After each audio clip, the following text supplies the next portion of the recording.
오늘 저희들이 함께 읽은 본문의 말씀은 이스라엘 백성이 어떻게 해서 애굽 땅에 머물게 되었는지 이제 그 과정을 설명을 해주고 있습니다.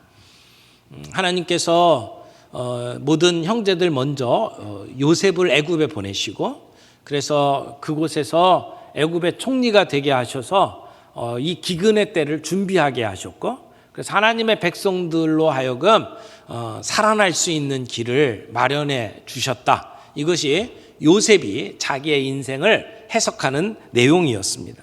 그래서 이제는 요셉이 자기 형들에게 아버지에게 가서 내가 살아있다는 이야기를 하고 그리고 아버지도 모시고 애굽 땅으로 오십시오 라고 초청을 하죠. 이제 형들은 그 소식을 가지고 아버지에게 갑니다. 이 소식이야말로 기쁜 소식이라고 말할 수 있을 겁니다. 오늘 우리들이 이야기하는 복음과 같습니다. 기쁜 소식. 요셉이 살아있습니다. 살아있는 것만이 아니고 애굽의 총리가 됐습니다.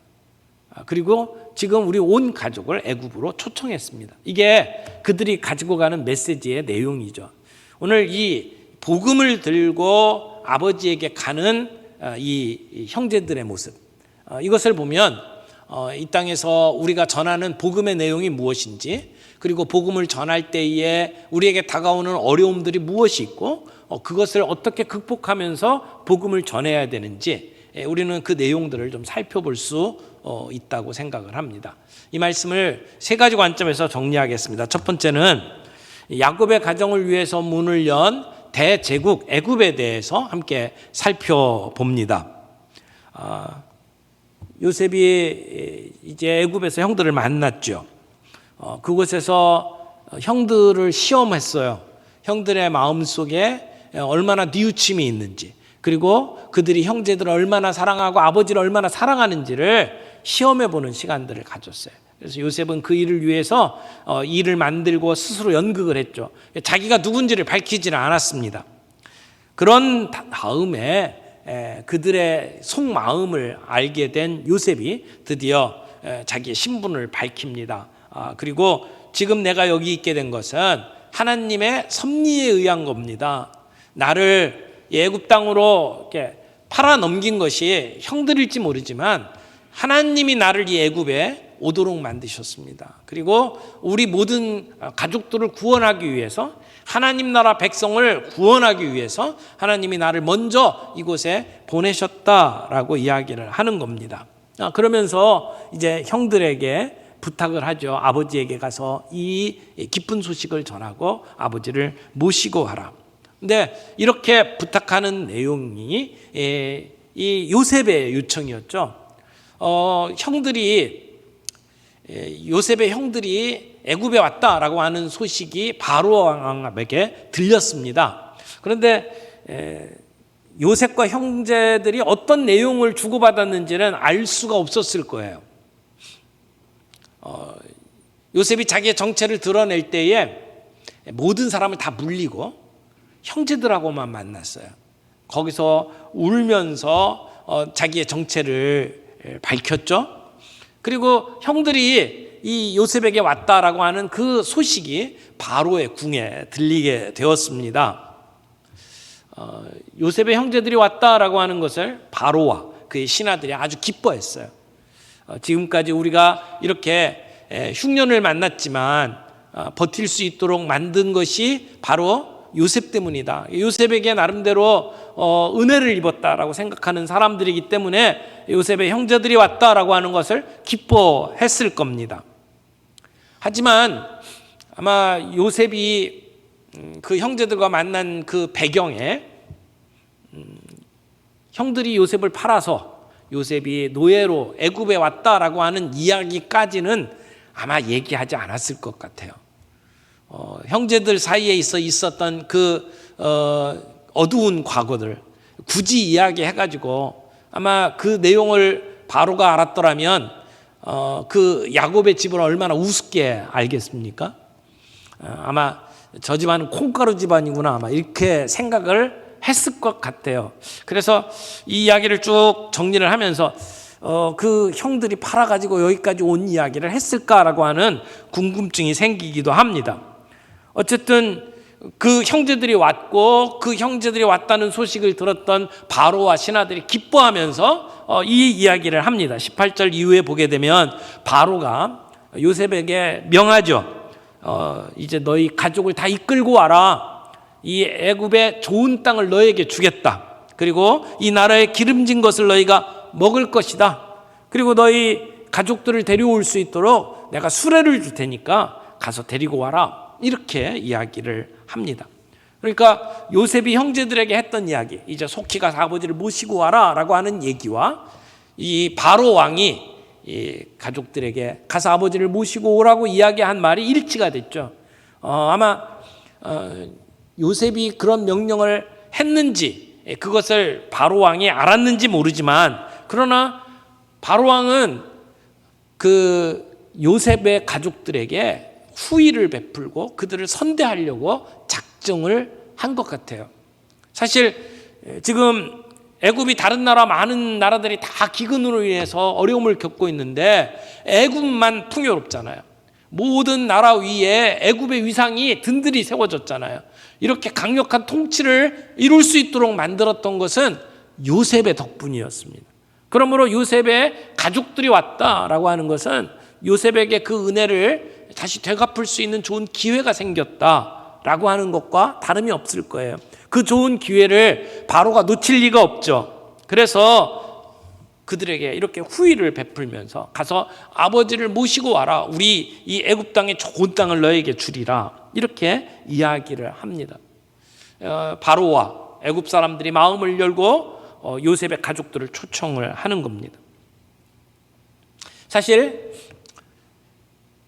바로의 마음이 움직였고 바로가 이렇게 명령을 내리지만 그 뒤에는 하나님의 역사가 있었습니다. 하나님이 하신 일이죠.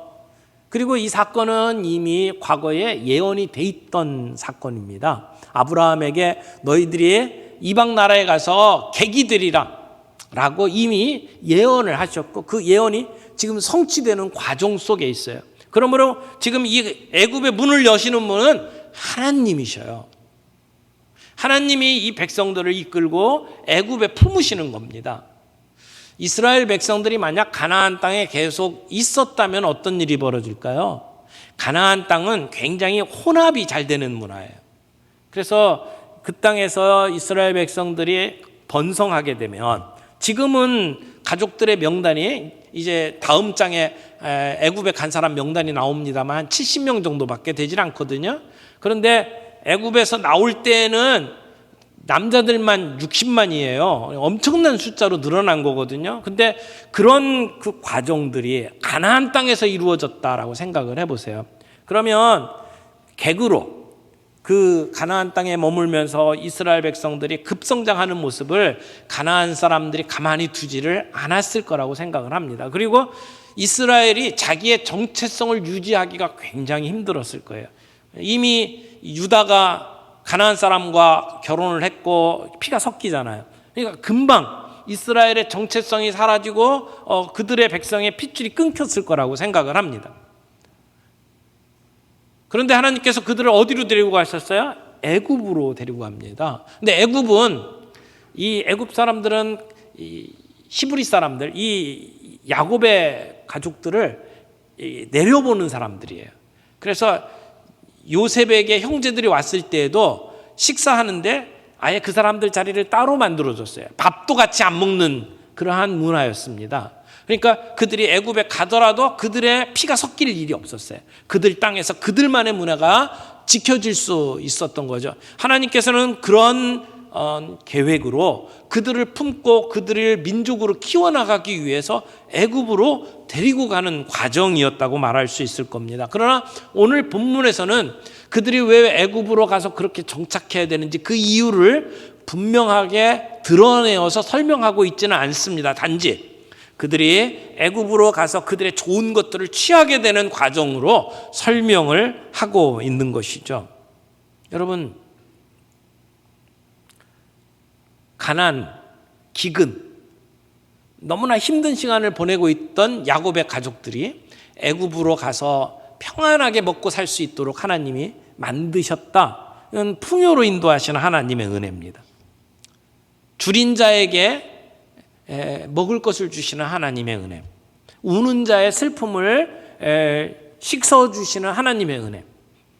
그래서 하나님께서는 이스라엘 백성들을 보호하시고 하나님의 나라를 세워가시기 위한 방편으로 지금 애굽으로 데리고 가시는 거예요.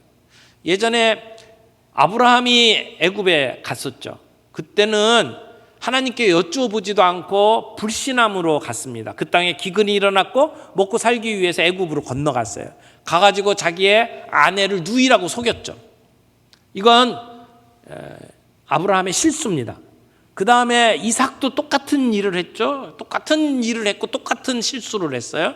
그리고 애굽에 가서 당하는 일들을 봅니다. 근데 지금 요셉을 통해서 야곱이 함께 애굽 땅에 가는 것은 실수로 가는 게 아니에요. 하나님의 약속에 따라서 가는 겁니다. 약속의 땅 가나안에서 얼마 동안 이스라엘 백성을 이렇게 품고 키우시기 위해서 약속의 땅 애굽으로 데리고 가시는 거예요. 여러분, 애굽으로 간다는 것 자체가 다 악한 게 아니에요. 야곱의 경우에 있어서는 이것은 하나님의 뜻이었어요. 하나님이 이스라엘 백성을 구원하기 위한 하나님의 방편이었어요. 거기에 순종하는 것이 하나님의 뜻입니다. 그러나 아브라함이 가난을 이기지 못하고 기근을 이기지 못하고 그리고 애굽 땅으로 건너갔던 것은 불신앙의 행동이었죠. 그리고 자기 아내를 누이라고 속인 것도 실수였습니다. 그러니까 똑같은 행동인 것 같지만 그것이 하나님의 뜻인지 아닌지를 분별할 수 있는 눈이 오늘 우리들에게 필요하다라고 하는 사실을 오늘 본문을 통해서 우리들이 알 수 있습니다. 두 번째, 우리들이 살펴볼 수 있는 것은 기쁜 소식을 전하는 형제들의 사명을 보게 되죠. 지금 이 형제들은 정말 기쁜 소식을 가지고 아버지 앞에 나아가게 됩니다. 그들이 전해야 될 소식을 정리를 해보면 죽었다고 생각했던 요셉이 살아있습니다 라고 하는 소식이에요. 얼마나 기쁜 소식입니까? 그런데 살아있을 뿐만 아니라 애굽에서 총리로 이 모든 기근을 지금 견뎌낼 수 있도록 지금 지휘하고 있습니다 라고 하는 메시지가 있고요. 또 하나의 중요한 메시지는 그 요셉과 바로가 우리 온 가족을 애굽으로 초청합니다 라고 하는 초대의 메시지를 전하는 것이 이 형들의 사명입니다. 이제 형들이 애굽에서 가나안 땅으로 가기요. 그래서 아버지에게 이 메시지를 전하고 그리고 그 가족들을 이끌고 애굽까지 모시고 오는 것이 그들의 사명이었습니다. 이 소식을 전하기 위해서 가는 형제들의 발걸음이 얼마나 가벼웠을까요? 날아갈 듯 기쁜 마음으로 갔을 거예요. 무엇보다도 요셉이 살았다라고 하는 이 소식을 가지고 가는 그 형제들의 마음. 지금까지는 삶을 살아도 늘 한켠에 우리가 요셉을 팔아넘겼다라고 하는 죄책감으로 얼마나 힘든 삶을 살았나요? 그리고 그 일로 아버지가 늘 어둡게 살아가는 모습을 보면서 힘든 삶을 살아왔잖아요. 그런데 지금은 요셉이 살았다라고 하는 메시지를 가지고 갑니다. 이사야에 보면 이 하나님이 우리를 통치하신다. 하나님이 우리에게 복된 소식을 주신다. 그 메시지를 들고 산을 넘는 자들의 발걸음이 얼마나 아름다운고 이렇게 고백을 하죠. 여러분, 복음 들고 산을 넘는 자들의 발길은 아름답습니다. 우리가 인생에 넘어야 될 산들이 있어요. 때로는 그것이 고통스럽고 힘든 일일지 모르지만 기쁜 소식을 정말 복음을 들고 그 산을 넘는 사람들의 발걸음은 아름다운 발걸음이라고 말할 수 있습니다. 이들의 소식이 기쁜 소식일 수밖에 없는 것은 요셉이 살아있기 때문이에요. 여러분, 오늘도 우리가 기쁜 소식을 가지고 살아갑니다. 복음이라고 얘기하잖아요. 그 복음의 내용이 뭡니까? 예수 그리스도 그분이 살아계신다는 겁니다. 예수님이 우리를 위해서 십자가에 못 박혀 죽으셨다가 살아나셨습니다. 오늘도 그 예수님 살아계십니다 라고 하는 메시지, 그게 우리의 복음입니다. 예수님 때문에 우리의 삶이 풍요로워지고 예수님 때문에 오늘 행복할 수 있는 것, 그게 기쁜 소식 아닙니까? 복음 아닙니까? 마치 그 기쁜 소식을 가지고 아버지에게 가는 형제들처럼 오늘 우리가 그 복음을 들고 나설 때에 우리의 발걸음은 아름다운 발걸음이고 행복한 발걸음이 될 거라고 믿습니다. 이스라엘 지금 이 가족들이 곡식을 구하기 위해서 애굽에 왔어요. 그래서 가지고 갑니다. 곡식을 가지고 가는 것도 하나의 기쁜 소식일 수 있어요. 그러나 그 곡식 다 먹으면 애굽에 또 가야 됩니다. 또 구해야 됩니다. 그런데 요셉이 살아있다는 얘기는 뭡니까? 그 과정 안 거쳐도 된다는 거죠. 그들은 요셉과만 함께 있으면 그들은 굶어 죽을 일이 없습니다. 오늘 예수님의 십자가의 복음은 힘들고 어려울 때 우리에게 한 번에 어떤 그 만족을 가져다 주는 게 아니잖아요. 예수의 십자가의 그 역사는 그냥 한 번 반창고처럼 한 번 우리의 인생을 이렇게 땜빵하는 그런 효과가 있는 게 아닙니다. 예수 그리스도는 오늘도 살아계시고 그분의 십자가의 그 구속의 역사는 오늘 우리들에게 계속 효력이 있는 거예요. 주님과만 붙어 있으면 우리는 더 이상 걱정하지 않아도 된다라고 말할 수가 있다는 것입니다. 주님은 십자가에 못 박혀 돌아가셨을 뿐만 아니라 다시 살아나신 분입니다. 그리고 오늘도 우리와 함께 하시는 분입니다. 우리의 인생의 문제를 짊어지시고 오늘 우리에게 기쁜 소식을 전하시는 분입니다. 복음의 내용은 예수 그리스도 그분입니다. 오늘 우리의 삶 속에 그 예수 그리스도 살아계신 그분으로 인해서 우리가 기쁨을 누리고 그리고 그 복음을 들고 산을 넘는 우리의 발걸음이 아름답고 평화로운 그러한 일들이 되기를 바랍니다. 그런데 지금 이 형들이 복음을 전하는 것뿐만 아니라 또 하나 중요한 사명이 있죠.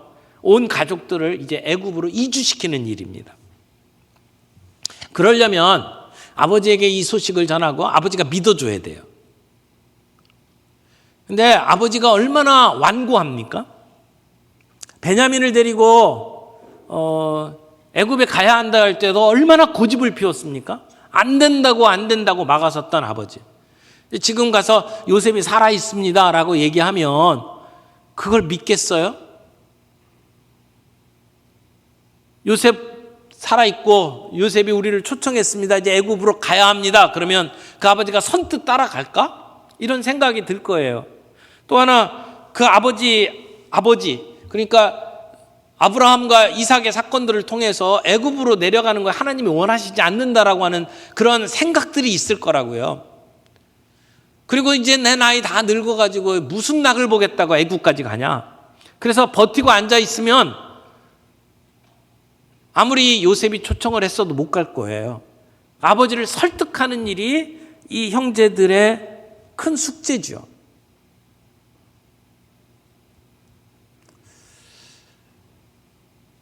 형제들이 아버지에게 설득을 해서 믿게 만드는 것. 처음에 아버지에게 그 얘기를 했을 때 선뜻 그 얘기에 동의하면서 움직일 아버지가 아니라는 것을 알기에 이것은 참 어려운 숙제구나라고 하는 것을 형제들이 알고 있었을 거예요. 이때 어떻게 아버지에게 설득을 시키느냐? 그게 형제들의 큰 숙제죠. 그럴 때 여러분 우리가 복음을 들고 사람들에게 가서 전할 때 사람들이 그 얘기를 듣고 마음을 열고 그리고는 주님을 영접하면 얼마나 좋아요. 근데 완고하게 버티는 사람들 있잖아요. 나는 도무지 믿을 수가 없다. 증거를 내놔라. 이런 사람들이 있잖아요. 그런 사람들을 대할 때에 우리의 태도, 우리의 마음이 어떠해야 되는지. 지금 이 형제들은 기다리는 수밖에 없어요. 인내를 가지고 아버지를 설득하는 수밖에 없어요. 이들을 보내면서 아버지를 설득하도록 하기 위해서 요셉이 하는 중요한 몇 가지가 있습니다. 하나는 이 형제들에게 옷을 주죠. 이 본문에 보니까 이 형제들에게 옷 한 벌씩을 줬다고 그래요. 22절에 보니까 각기 옷 한 벌씩을 주되 베냐민에게는 은 300과 옷 5벌을 줬다 이렇게 얘기를 해요. 옷을 줬어요. 각각 하나씩. 이 옷은 이 요셉의 인생에 굉장히 중요한 어떤 상징적인 물건인 것 같아요. 요셉이 노예로 팔릴 때, 그때 요셉은 거의 벌거숭이가 돼서 팔렸죠. 그가 입고 있던 채색 옷을 빼앗았어요. 그리고는 거기다가 피를 묻혀서 아버지한테 갖다 줬잖아요. 그렇게 노예로 팔려갔던 요셉. 그리고 보디발의 집에 있다가 보디발의 아내 때문에 같이 자자고 청할 때에 옷을 빼앗기고 나오잖아요. 그래서 감옥에 들어갔던 요셉이 지금은 총리의 옷을 입고 있어요. 그러면서 형제들에게 옷을 주는 거예요. 옷을 준다라고 하는 것이 그런 의미에서는 내가 옷을 빼앗기고 내가 이렇게 수치스러운 삶을 살 수밖에 없었던 그 과거의 문제들을 이제는 다 회복한 것을 보여주는 겁니다. 옷으로 인해서 힘들었던 그의 인생이 이제는 회복되었고 상처가 다 씻어졌다. 그러면서 형제들에게 내가 너희들에게 여러분에게 옷을 준다 이렇게 이야기를 하는 것이죠. 옛날에 아버지는 나에게만 좋은 옷을 주었는데 그래서 나만 사랑한다고 해가지고 형들이 나를 얼마나 미워했습니까? 근데 지금은 제가 여러분들에게 옷을 드립니다. 이런 의미가 그 안에 담겨져 있다는 것이죠. 그러니까 형님들을 사랑한다라고 하는 어떤 정표가 그 옷 속에 담겨져 있다라고 말할 겁니다. 그래서 그 아픈 슬픔, 그 과거의 모든 일들이 이미 끝났다라고 하는 것을 상징하는 거예요. 근데 요셉은 끝났다 하지만 형제들의 입장에서는 아직 끝나지 않았을 거예요. 생각을 해보세요. 자기들이 했던 짓을. 지금 피해를 입은 사람이 용서했다고 하지만 그들의 마음속에 늘 그 죄책감이 남아있는 거예요. 그런데 지금 계속해서 요셉은 이런 상징적인 것을 통해서 회복됐다, 괜찮다라고 하는 걸 얘기를 하는 거예요. 나중에 형제들을 보내면서 요셉이 뭐라고 이야기합니까? 길에서 다투지 마소서. 길에서 다투지 말라고 부탁을 합니다. 왜 요셉이 형들에게 다투지 말라고 부탁을 했을까요? 입장이 다를 수 있겠죠. 요셉이 형들을 감옥에 가뒀을 때 자기들끼리 이렇게 다툼이 있었습니다. 봐라, 그때 죽이지 말라고 했잖아.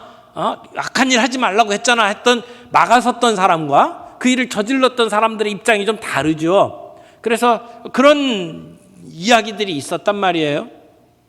어려울 때는 모두가 하나가 될 수 있어요. 목숨이 간당간당할 때는 한 마음이 될 수 있는데 지금은 모든 문제가 해결이 됐어요. 평화로운 시대가 됐어요. 자기 의견 이야기할 수 있잖아요. 그런 면에 있어서 다툴 수 있어요. 또 하나 다툴 수 있는 문제가 있다면 요셉이 우리를 어떻게 대할까라고 하는 걱정이 있을 거예요. 지금은 아버지를 모시고 오니까 아버지로 모시고 오는 일이 있으니까 우리에게 잘 알지 모르지만 아버지를 모시고 애굽에 갔을 때 아버지가 자기와 함께 있을 때에는 그 다음에는 형제들 모른다고 할 수 있지 않느냐라고 하는 걱정이 있을 수도 있을 거예요. 이게 나중에 보면 이제 애굽에 갔던 야곱이 세상을 떠나요. 아버지가 죽고 난 다음에 형제들이 요셉에게 와서 엎드립니다. 우리 용서해달라고. 아버지가 있을 때는 그래도 아버지 봐서 우리를 봐줬는데 아버지가 죽고 난 다음에 우리한테 해코지하면 어떻게 하느냐라는 마음이 있었기 때문에 와서 비는 거거든요. 그러니까 아버지 죽을 때까지 그 마음의 죄책감이 형제들에게 남아 있었던 것을 보고 있죠. 그걸 보면 지금 길에서 다투지 말라라고 했을 때는 형제들에게 그 일로 인해서 걱정하지 말라라고 하는 의미도 담겨 있을 거라고 생각을 합니다. 어쨌든 지금 아버지를 모시고 오는 것이 급한 일인데 이 급한 일들을 놓고 의견이 이렇게 갈리는 것으로 인해서 지체되지 않기를 바란다라고 하는 이 요셉의 마음이 여기에 담겨 있다고 생각을 해요. 그래서 길에서 다투지 마소서. 빨리 가서 아버지를 모시고 오십시오라고 부탁을 하는 것이라고 생각을 합니다. 여러분, 우리가 정말 하나님의 나라를 위해서 귀한 일들을 할 때에 우리의 의견들이 조금씩 다를 수 있어요. 근데 그것 때문에 다투거나 그것 때문에 의견이 갈려서 정말 중요한 일들을 막아서는 일들이 없기를 바랍니다. 아버지가 처음에는 믿지 못하지만 그 아버지를 인내하면서 설득하는 그러한 그 형들의 모습처럼 우리들이 기쁜 소식을 들고 나아갈 때 그런 마음들이 필요하다고 생각해요. 요셉이 또 보낼 때에 수레를 보내잖아요. 그 수레를 보내는 것도 어떻게 보면 아버지를 설득하는데 정말 중요한 역할을 했다고 생각을 합니다. 그리고 이제 나귀 20필에 선물들을 보내죠. 그래서 순나귀 10필에는 그 아버지에게 보내는 좋은 애굽의 진귀한 선물들을 보내고, 그리고 암나귀 10필에는 아버지가 오고 가는 과정에서 드실 수 있는 모든 음식들을 준비를 해서 함께 보냅니다. 그런 그 짐들, 선물들, 그리고 애굽에서만 볼 수 있는 그 수레를 함께 보내서 형들이 아버지를 설득하는데 이 분명히 이 말이 거짓말이 아니구나, 사실이구나, 우리 요셉이 애굽의 총리가 됐구나라고 하는 사실을 아버지로 믿게 만드는 그러한 장치들을 했다고 생각이 돼요. 자, 그래서 세 번째 파트로 넘어가죠. 이제 야곱이 결단을 합니다. 뭐라고 결단해요? 애굽으로 이주하기로 결정을 내리죠. 형제들이 아버지를 설득을 합니다. 그래서 요셉이 살았습니다 라고 하는 이야기를 했을 때에 야곱의 반응이 어땠습니까? 오늘 본문을 보니까 어리둥절했다 이렇게 기록을 하고 있어요. 어리둥절했대요. 26절에 보니까 어리둥절했다. 이 얘기는 그 말 그대로 원문을 번역을 하면 심장이 마비되었다 이런 뜻이에요. 감각을 잃었다 이런 뜻이에요. 그러니까 제가 당신의 아들이 살았습니다라는 얘기를 듣는 순간에 그냥 아무것도 못하고 얼어붙은 거예요.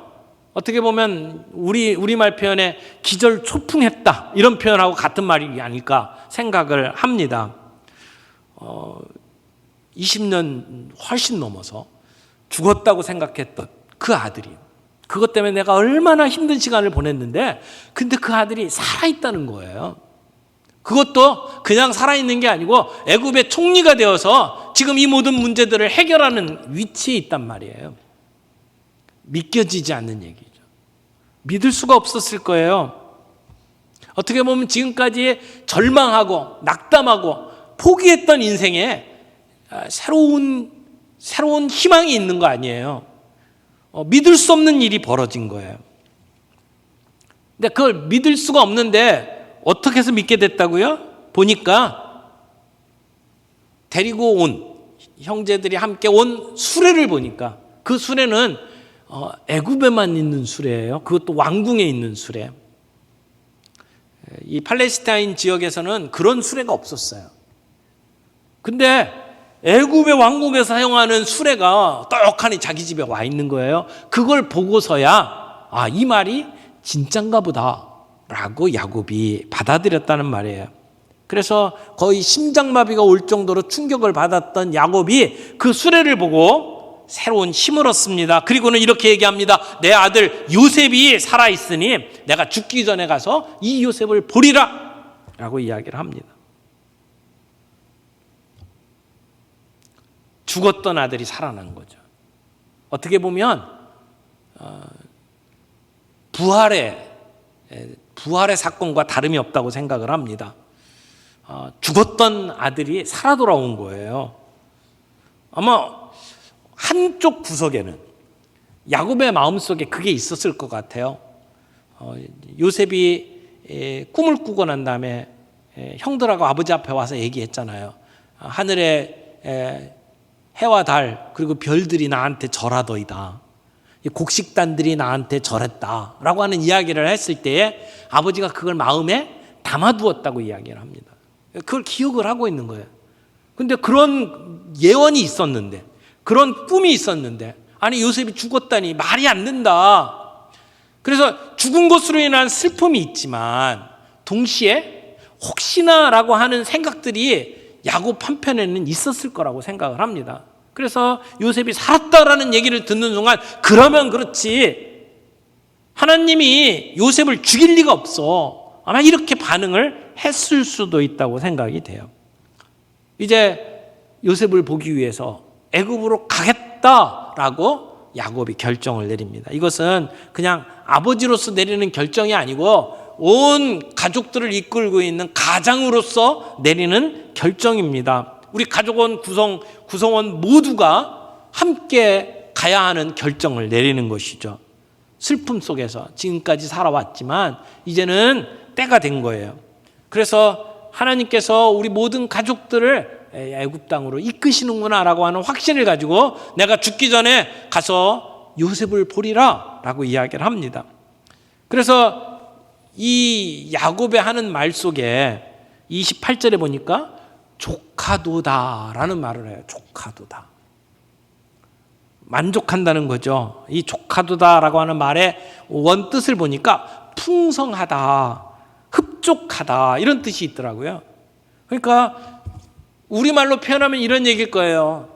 죽었다고만 생각했던 요셉이 살았다는 소식을 들으니까 이제 내가 여한이 없다. 이젠 죽어도 괜찮다. 정말 족하다. 이런 얘기를 하는 거죠. 시편의 표현으로 이야기하면 내 잔이 넘치나이다 라고 하는 표현과 같다고 생각을 해요. 여러분, 하나님께서 그 넘어진 자를 다시 붙드시고 비굴한 자를 일으키시는 놀라운 역사가 오늘 야곱에게 임한 겁니다. 그래서 요셉이 살아있으니까 내가 죽기 전에 가서 그를 보리라 라고 결정을 하는 거죠. 그래서 온 가족들이 이제 애굽으로 건너가게 됩니다. 소망을 잃었던, 그래서 절망 속에 살아가던 야곱, 그리고 늘 죄책감 속에 살아가던 그 요셉의 형제들, 그들에게 이제 애굽으로 건너와라 라고 하는 이 초청은 하나의 전환점이었을 거예요. 삶의 터닝 포인트였을 거예요. 그래서 이방 땅에 얼마 동안 머물게 될 것이다 라고 하는 하나님의 예언이 이 시점에서 성취가 되는 것을 보게 되는 거죠. 그래서 그 초청을 받고 애굽으로 건너가는 이 모든 가족들의 모습, 마치 베들레헴에 예수님이 태어나셨다라고 하는 소식을 들었던 들판의 목자들이 이제 아기 예수를 만나러 달려가는 것과 같은 그러한 마음으로 이제 요셉 만나야 된다, 우리 요셉 만나야지 하는 마음으로 야곱이 그 가족들을 이끌고 애굽으로 이주하게 됩니다. 애굽으로 가는 길, 그의 선조들이 애굽에 갔던 것은 불신앙의 길이었고 그래서 어려움이 많았지만 지금 야곱이 가족들을 이끌고 애굽으로 가는 이 길은 하나님의 준비된 길이었어요. 하나님이 약속의 땅으로 이스라엘 백성들을 이끌어 가기 위한 하나의 과정으로 애굽으로 초청하시는 내용이었어요. 우리가 우리의 삶 속에 어떤 것이 하나님의 뜻인지 그냥 단순하게 결정할 수가 없어요. 애굽으로 가는 것은 뭐든지 다 악한 거야 이렇게 말할 수가 없어요. 그 순간에 이것이 하나님의 뜻인지 아닌지를 우리가 자세히 살펴봐야 합니다. 믿음의 눈으로 살펴봐야 합니다. 하나님께 여쭤봐야 합니다. 하나님이 원하시는 길인지 이게 하나님의 뜻인지 우리가 잘 몰라요. 피상적인 것으로 해결할 수가 없어요. 우리가 눈에 보이는, 우리가 좋아 보이는 것이 다 하나님의 뜻이 아니에요. 하나님이 원하시는 것인지 아닌지 우리가 단정 짓지 말고 이것이 하나님의 뜻인지를 살펴볼 수 있는 영적인 눈이 저희 모두에게 있기를 바랍니다. 그래서 하나님이 마련해 놓으신 그 땅으로 이주해 가는 그 아름다운 발걸음이 오늘 우리의 발걸음이 되기를 바랍니다. 기쁜 소식을 가지고 전하는 그 발길을 아름답다고 고백했던 것처럼 오늘 우리들이 우리의 이웃에게, 우리 주변에 있는 분들에게 그 기쁜 소식을 들고 갈 때 우리의 발걸음은 분명히 아름다운 발걸음이 될 거고, 때로는 그들이 거절할지 모르지만 기다림과 인내를 가지고 그들을 설득하고 그 기쁜 소식을 전하는 그러한 삶을 살아갈 때에 하나님은 우리를 통해서 하나님의 나라가 이루어지는 아름다운 역사를 보게 하실 줄 믿습니다. 오늘 말씀 생각하면서 하나님, 우리가 정말 하나님의 은혜로 풍성함을 누리는 그러한 삶을 경험하게 하옵소서. 하나님, 우리가 복음을 들고 나아가는 자의 발걸음, 그 발걸음이 아름답게 하셨는데 오늘 우리의 삶이 그런 아름다운 삶이 되게 해 주옵소서. 하나님, 어떤 것이 하나님의 뜻인지 잘 모르지만 하나님의 뜻이 무엇인지를 분별할 수 있는 능력과 지혜를 주옵소서. 우리가 주님 앞에 그렇게 기도하며 나아갈 수 있는 저희들이 되기를 바랍니다.